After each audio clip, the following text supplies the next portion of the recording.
नमस्कार दोस्तों, मैं राकेश वर्मा आप सभी का स्वागत करता हूं आपके अपने परिवार एसन गुरुकुल पर। साथियों, कोई भी कार्य होते हैं, उसका क्रेडिट लेने का होड़ सा मचा हुआ रहता है।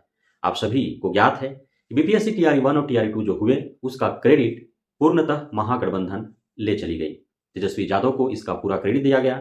जिस दिन नीतीश कुमार मुख्यमंत्री पद से इस्तीफा देकर गए और उसी दिन उस पद के गोपनीयता का शपथ ले रहे थे, उस दिन पूरे सोशल मीडिया पर धन्यवाद तेजस्वी, धन्यवाद तेजस्वी, धन्यवाद तेजस्वी के गाथे गाए जा रहे थे। सारा क्रेडिट जो पिछले 17 महीना में हुआ महागठबंधन सरकार में, उस एक भी कार्य के लिए बिहार की जनता ने नीतीश कुमार को नहीं बल्कि उप मुख्यमंत्री तेजस्वी और महागठबंधन सरकार को क्रेडिट देती चली गई। और आज भी तेजस्वी यादव और महागठबंधन सरकार को ही दिए जा रहे हैं। अब इस बीच लोकसभा चुनाव है। लोकसभा चुनाव से पूर्व नीतीश कुमार और एनडीए सरकार जो नई नवेली बनी है, पुनः एक बार वह शिक्षक भर्ती का क्रेडिट खुद पर लेना चाह रहे हैं। नीतीश कुमार यह दिखाना चाह रहे हैं कि शिक्षक भर्ती तेजस्वी और महागठबंधन का नहीं बल्कि नीतीश कुमार का देन था। महागठबंधन को जाने के बाद भी इतने कम समय में पुनः एक बार शिक्षक भर्ती ला करके और यह जनता के बीच में विश्वास जगाना चाहते हैं, विश्वास बनाना चाहते हैं। लेकिन इसमें फायदा अभ्यर्थियों को होगा ही, लेकिन इससे बहुत सारे अभ्यर्थियों को बहुत बड़ा नुकसान का भी सामना करना पड़ेगा। साथियों, आप सभी मार्च में एस्टेट देने वाले हैं, जनवरी में सीटेट दे चुके हैं, या फिर जो अपियरिंग हैं, जिनका सेशन बीएड और डीएलएड 22-24 का है, या जो डीएलएड कर चुके हैं लेकिन उनका ग्रेजुएशन कंप्लीट 24 में होने वाला था, तो वे सभी वंचित रह जाएंगे। जिन्होंने डीएलएड कंप्लीट है लेकिन ग्रेजुएशन कंप्लीट नहीं हुआ तो 1 to 5 के लिए जो है वो योग्य है भी। लेकिन जिनका 22-24 डीएलएड और बीएड है, जिनका एग्जाम जून में होने वाला है, जैसा कि बिहार सेकेंडरी एजुकेशन बोर्ड ने अपना भी कैलेंडर जारी कर चुका था, यदि जिस प्रकार से खबरें आ रही हैं, लोकसभा चुनाव से पूर्व यदि मार्च में बीपीएससी टीआरई 3.0 हुआ तो 22-24 सेशन वाले जितने भी बीएड डीएलएड लाखों की संख्या में हैं, वो पुनः एक बार जो है शिक्षक भर्ती से वंचित रह जाएंगे। साथ ही वैसे शिक्षक अभ्यर्थी जिनका बीएड कंप्लीट है लेकिन उनका एस्टेट कंप्लीट नहीं है, अब वे मार्च में एस्टेट देने हेतु उन्होंने आवेदन कर दिया है। अब जबकि मार्च में ही बीपीएससी टीआरई 3.0 लिए जाने की बात कही जा रही है, यदि ऐसा होता है तो वे भी वंचित रह जाएंगे। यानी कि पुनः एक बार आंकड़ों का खेल खेला जाएगा। जब भर्तियां चुकी टीआरई 1 में जो रिक्त रह गए, टीआरई 2 में जो रिक्त रह गए, उसके बाद नियोजित शिक्षक टीआरई 1 और टीआरई 2 में लगभग 40% जितना रिजल्ट हुआ है, उसका 40% नियोजित शिक्षक का रिजल्ट हुआ है। तो उनके बीपीएससी कैडर का शिक्षक जब वो के रूप में वो जब ज्वाइन किए तो फिर नियोजित शिक्षक वाला पद खाली हो गया, वो वाला। तो ये सारे जो पद खाली हुए, साथ ही भी जो 1 to 5 में हमारे बीएड के साथीगण जिनके साथ दुर्भाग्य हुआ, उन्हें जो है हो सकता है कि बाहर निकलना पड़े, तो उससे जो रिक्त पद होंगे, तो ये सारे पद जो है टीआरई 3.0 में दिए जाएंगे और बड़ी संख्या में दिए जाएंगे, प्रत्येक ग्रेड, प्रत्येक विषय में। और पुनः जब 22-24 सेशन वाले शामिल ही नहीं हो पाएंगे, जब मार्च में स्टेट जो जिनका देना है वे शामिल ही नहीं हो पाएंगे, तो पुनः जो है आंकड़ों का ही खेल नजर आएगा। फिर आपको भारी संख्या में भर्तियां तो दी जाएगी, लेकिन जितने भर्तियां दी जाएगी उसके बराबर नियुक्तियां नहीं हो पाएंगी। सप्लीमेंट्री रिजल्ट शायद इसी वजह से बीपीएससी टीआरई 1 का भी चैप्टर क्लोज कर दिया गया और बीपीएससी टीआरई 2 का एक भी सप्लीमेंट्री रिजल्ट नहीं दिया गया। अब जो है सारे पत्ते खुलते हुए नजर आएंगे। यही सब कार्य जो जिसको लेकर के नीतीश कुमार और तेजस्वी यादव में विवाद उत्पन्न का कारण बना। सप्लीमेंट्री रिजल्ट दिए जाने के पक्ष में तेजस्वी यादव शायद रहे होंगे, लेकिन नीतीश कुमार नहीं चाहते। वे चाहते थे कि इसे जितना आंकड़ों का खेल खेला जाए, खींचते रहें TRE 1, TRE 2, TRE 3, TRE 4, TRE 5 विधानसभा चुनाव तक। इन्हीं जो 3 लाख रिक्तियां हैं उसे ही हमेशा 1 लाख, 1.25 लाख, 1.5 लाख, 1 लाख, 1.25 लाख, 1.5 लाख करते करते विधानसभा चुनाव तक खींचा जाए, जो तेजस्वी यादव नहीं चाहते थे। सप्लीमेंट्री रिजल्ट के पक्ष में तेजस्वी यादव शायद रहे होंगे कि जितना भर्तियां निकाली जा रही हैं उतना नियुक्ति हो। जब रिजल्ट दिए जा रहे हैं उसके बाद जो भी उत्पन्न हो रहे हैं रिक्तियां, उन पे सप्लीमेंट्री रिजल्ट दिया जाए, चाहे वो जिस भी कारण से रिक्ति उत्पन्न हो रहे हों। लेकिन नीतीश कुमार नहीं चाहते थे और इस कारण विवाद उत्पन्न हुआ और आज आपके सामने पत्ते खुल करके आ गए कि बीपीएससी टीआरई 3.0 जो है, जो पूरे प्लानिंग के साथ महागठबंधन सरकार अगस्त में कराने वाली थी, उसके पहले टीआरई 1 और टीआरई 2 का सारी प्रक्रियाएं समाप्त कर साथ ही नियोजित शिक्षकों का जो सक्षमता परीक्षा होने वाला है उसके जरिए उन्हें राज्यकर्मी का दर्जा प्राप्त कर ये सारे प्रक्रिया समाप्त कर लिया जाए। उसके बाद आराम से जो है आगामी शिक्षक भर्ती की प्रक्रिया ली जाए। लेकिन अब देखिए, ये जो बीपीएससी टीआरई 3.0 यदि मार्च में होता है तो अब सक्षमता परीक्षा भी और टीआरई 3.0 भी और एस्टेट भी सभी मार्च में होने हैं, फरवरी मार्च में सभी होने हैं। अब वैसे नियोजित शिक्षक जो प्रमोशन पाने के लिए जो 1 to 5 में होंगे वो 6 to 8 में, 6 to 8 में जो होंगे वो 9 10th में, 9 10th में जो होंगे वो 11 12th में जाने हेतु वे भी टीआरई 3.0 के लिए लालसा रखे होंगे। अब वे कैसे तैयारी करेंगे? एक तरफ क्षमता परीक्षा भी उन्हें देना है, क्षमता परीक्षा छोड़ेंगे तो नहीं, क्योंकि टीआरई 3.0 में हो ही जाए ऐसा कोई गारंटी नहीं है, लेकिन वो दोनों परीक्षा देंगे। एक अपने ही ग्रेड में राज्यकर्मी का दर्जा पाने के लिए क्षमता परीक्षा देंगे और एक अपर ग्रेड में जाने के लिए, प्रोन्नति पाने के लिए बीपीएससी टीआरई 3.0 देंगे। अब 1 माह मात्र समय है क्षमता परीक्षा की तैयारी के लिए भी और टीआरई 3.0 यदि मार्च में होता है तो उसके लिए भी। अब इसी अंतराल में वो परीक्षा की तैयारी कर लेनी है। अपियरिंग का अवसर नहीं प्रदान किए जाएंगे तो स्टेट मार्च में जिनको देना है वो वंचित रह जाएंगे। अपियरिंग को अवसर दिया जाएगा तो फिर उससे कोई बहुत ज्यादा फर्क नहीं पड़ने वाला है, इसलिए कि 22-24 सेशन वाले का एग्जाम जो है बीएड डीएड वालों का वो मई जून में होगा। तो अब उतना दिन, चूंकि बीपीएससी टीआरई 3.0 यदि मार्च में हो जाएंगे और 22-24 सेशन वाले का बीएड डीएड का एग्जाम यदि मई जून में होगा तो फिर उन्हें अपियरिंग के तौर पर तो माना नहीं जाएगा, तो उन्हें मौका मिलेगा नहीं। सिर्फ स्टेट जिनका मार्च में होना है सिर्फ उनके लिए यदि अपियरिंग का अवसर प्रदान किया जाए तो फिर यह भी जो है न्याय संगत नहीं होगा। और यदि होता भी है, यदि ऐसा मौका भी मिलता है तो फिर स्टेट का भी तैयारी करना पड़ेगा और बीपीएससी टीआरई 3.0 का भी उन्हें तैयारी करना पड़ेगा, डबल भार हो जाएगा, उससे भी उन्हें काफी लोग जो है वो असफल रह जाएंगे।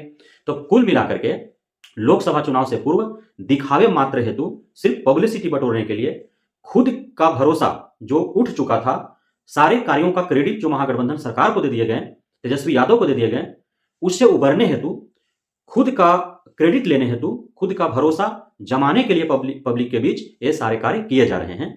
यदि ऐसा होता है तो ये सारे नुकसान होंगे। अब बीपीएससी टीआरई 3.0 जो होगा उसमें पैटर्न और सिलेबस में बदलाव आपको देखने को मिलेंगे, क्योंकि टीआरई 2.0 में भाषा रहता शून्य कर दिया गया था। यदि भाषा रहता शून्य 2.0 में कर दिया गया तो भाषा की तैयारी कौन करेगा? हो सकता है यदि भाषा की परीक्षा ली भी जाए तो फिर टीआरई 3.0 में जो है शून्य कर दिया जाए, अन्यथा उसे हटा करके सिर्फ 120 मार्क्स का ही आपको एग्जाम लिया जाए, 2 ही घंटा का एग्जाम हो, तो ये महत्वपूर्ण आपको बदलाव देखने को मिलेंगे। तो जो तैयारी करेगा वो सिर्फ सामान्य अध्ययन का तैयारी करेगा, वही general math, general reasoning, general awareness, सामान्य विज्ञान, सामान्य सामाजिक विज्ञान, उसके बाद वो जो है आपका भारतीय राष्ट्रीय आंदोलन, भूगोल और ईवीएस, यही तैयारी करेंगे वो। बाकी जो 6 to 8, 9 10 11 12 का होंगे वो अपना जो भी विषय उनको देना है वो तैयारी करेंगे। 6 to 8 में आप सभी निश्चिंत हैं। 6 to 8 का यदि वैकेंसी आता है तो आपको, चाहे आप आर्ट्स से हो या साइंस से हो, तो 2 विषय ही आपको पढ़ने हैं। आर्ट्स में इतिहास भूगोल में से कोई एक विषय और फिर एक विषय और राजनीति शास्त्र आप ले लें या फिर अर्थशास्त्र ले लें, तो 2 ही विषय पढ़ना है, सही विषय पढ़ने की आवश्यकता नहीं है। उसके बाद जो 9 10 11 12 में हो 2 बार एग्जाम हो चुका है तो सिलेबस पैटर्न से अवगत है। पैटर्न में बदलाव देखने को मिलेंगे तो सिलेबस भी बदलेगा, क्योंकि पैटर्न यदि लैंग्वेज क्वालिफाइंग जो होता है वो हट जाएगा तो लैंग्वेज फिर आपको नहीं पढ़ने को मिलेंगे सिलेबस में, बस यही चेंजेस होंगे। बाकी नेगेटिव मार्किंग नहीं रहेगा और जो क्वालिफाइंग मार्क्स है वही रहेंगे। जिस प्रकार से कट ऑफ तैयार किए जा रहे हैं वैसे ही तैयार किए जाएंगे, जिस प्रकार से जो है आपके साथ धोखा हो रहे हैं वैसे होते रहेंगे। कट ऑफ जो है हाई जाएंगे, जितना रिक्तियां दी जाएंगी उससे कम रिजल्ट घोषित किए जाएंगे, सप्लीमेंट्री रिजल्ट नहीं दिए जाएंगे, ये सारे खेल होंगे। अब जो है धीरे धीरे सारे चीज खुलते हुए नजर आ रहा है कि क्या किस वजह से विवाद उत्पन्न हुआ। तेजस्वी यादव पूर्णतः समर्पित थे युवाओं के प्रति कि अधिक से अधिक लोगों को रोजगार दिया जाए, जो योग्य है, सफल है, जिस भर्ती प्रक्रिया में वो सम्मिलित हुए कोशिश किया जाए कि उसी भर्ती प्रक्रिया के तहत उन्हें नियुक्ति मिल जाए। लेकिन जदयू के जितने भी नेता थे या नीतीश कुमार मुख्यमंत्री थे ऐसा नहीं चाहते थे। वे जितने रिक्तियां थी शिक्षकों की उसे सिर्फ आंकड़ों का खेल खेलते हुए और वे 4-5 बार में जो है भर्तियां कराते हुए विधानसभा तक को खींचने का प्रयास कर रहे थे। इस वजह से जो है सारे मामले उत्पन्न हुए। मुख्य जो है शिक्षक भर्ती प्रक्रिया को लेकर के ही मामले उत्पन्न हुए और फिर आपको महागठबंधन सरकार से जो है वो हाथ खींच करके एनडीए में सम्मिलित होकर के एनडीए के साथ वो सरकार बनाए और रिजल्ट आपके सामने है, जिसका नुकसान आप सभी को सहने पड़ेंगे। क्योंकि अब जनवरी पूरी बीत चुकी है, मात्र फरवरी मार्च जो बचा हुआ है, मार्च में एग्जाम ही लेने की बात कही जा रही है। 15 फरवरी से कही जा रही है कि विज्ञापन जारी हो जाएंगे, आवेदन होने शुरू हो जाएंगे और 15 मार्च के बाद जो है एग्जाम प्रारंभ हो जाएंगे। तो ये सारी बातें हैं। अब सबसे बड़ी बात यह है कि आखिर क्यों सिर्फ शिक्षक भर्ती पर ही जोर दिया जा रहा है, अन्य भर्तियां पर क्यों नहीं जोर दी जा रही है, जबकि लाखों की संख्या में बिहार के जितने भी विभाग हैं सभी में रिक्तियां हैं। चाहे वह आप स्वास्थ्य विभाग को देखें, कृषि विभाग को देखें, आप जो भी आपका कांस्टेबल का जो एग्जाम हुआ उसमें आपने देखा कि सारी परीक्षाएं रद्द हैं, उसका दोबारा से एग्जाम नहीं लिए गए अब तक। टीआरई 1, टीआरई 2, टीआरई 3 सक्षमता परीक्षा, एस्टेट सभी हो रहे हैं, लेकिन पुलिस कांस्टेबल का एग्जाम एक बार रद्द हो गया तो फिर दोबारा नहीं करवाए जा रहे हैं। तो क्यों नहीं? आखिर एनडीए सरकार बनी, बीपीएससी टीआरई 3.0 पर क्यों इसका जोर गया? क्यों आखिर पूरे केंद्र स्तर पर रेलवे की भर्तियां जो लाखों की संख्या में, लगभग 10 लाख रिक्तियां हैं, 9 से 10 लाख रिक्तियां हैं पूरे भारतवर्ष में, जो रेलवे की प्रत्येक जो कैटेगरी है, जो ग्रेड है उसमें ए बी सी डी सभी में, तो क्यों नहीं उस भर्तियां पर जो है जोर दी जा रही है? 5-6 साल के बाद रेलवे असिस्टेंट लोको पायलट का भी आया तो मात्र 5,000 साढ़े 5,000 रिक्तियों पर पूरे भारत भर के उसमें सम्मिलित होंगे। क्यों आखिर? अन्य भर्तियों पर क्यों नहीं जोर दिया जा रहा? अन्य विभागों पर क्यों नहीं दिया जा रहा है? आर्मी वैकेंसी जो होता है, जिसमें फौज की भर्ती होती है, उसमें लाखों की संख्या में जो है वो भर्तियां होती थी हमेशा, वो पूरे भर्तियां बंद हैं। तो अन्य विभागों में क्यों नहीं? बिहार स्तर पर ही अन्य विभागों में क्यों नहीं? पुस्तकालय में जो है पुस्तकालयाध्यक्षों की जो भर्ती होती है, वो भर्तियां क्यों नहीं? तो आखिर शिक्षक भर्ती पर ही क्यों जोर दिया जा रहा है? उसके अलावा ग्रामीण चिकित्सक का जिस प्रकार से एनआईएस डीएलएड कराया गया, उसी प्रकार से ग्रामीण चिकित्सकों का भी एनआईएस से जो है उनका डीएलएड कराया गया था चिकित्सा के क्षेत्र में। उनके लिए क्यों नहीं कोई बात? तो ये सब गंभीरता से सोचने वाली बात है कि सिर्फ शिक्षक भर्ती पर ही क्यों जोर दिया जा रहा है? अन्य भर्तियों पर क्यों नहीं जोर दिया जा रहा है? सभी पर जोर दिया जाना चाहिए। बीपीएससी टीआरई 1, टीआरई 2, टीआरई 3.0 करने के इससे बेहतर होता कि अन्य विभागों में भी वो भर्तियां निकालते। जो कांस्टेबल की जो परीक्षा रद्द की गई है उसे दोबारा ले लिया जाता। अन्य विभागों में, स्वास्थ्य विभाग में लाखों की जो है रिक्तियां हैं, उसमें भर्तियां ली जाती। और उसके बाद जो है अन्य और भी विभाग हैं, उस सारे जो है भरे जाते। पंचायत स्तर पर बहुत सारे वैकेंसीज खाली हैं, उसमें भरे जाते। तो अन्य विभागों पर शिक्षकेतर कर्मचारी की जो है वहाँ पे लाखों की रिक्तियां हैं, उसमें भरे जाते। सिर्फ शिक्षक ही क्यों, हर जगह शिक्षकेतर कर्मचारी की भी आवश्यकता है, तो वहाँ पे जो है भरे जाते। आंगनबाड़ी में सेविका सहायिका की आवश्यकता है, वहाँ पे भरे जाते। तो बहुत सारे जो है वैकेंसीज हैं। कलेक्ट्रेट में चाहिए, प्रखंड ब्लॉक में चाहिए, आपका जो है डीओ ऑफिस में चाहिए, बीआरसी में चाहिए, नगर पालिका का जो कार्यालय है वहाँ पे चाहिए, पंचायत कार्यालय में चाहिए, हर जगह आवश्यकता है। क्यों नहीं उस पे जोर दिया जा रहा है?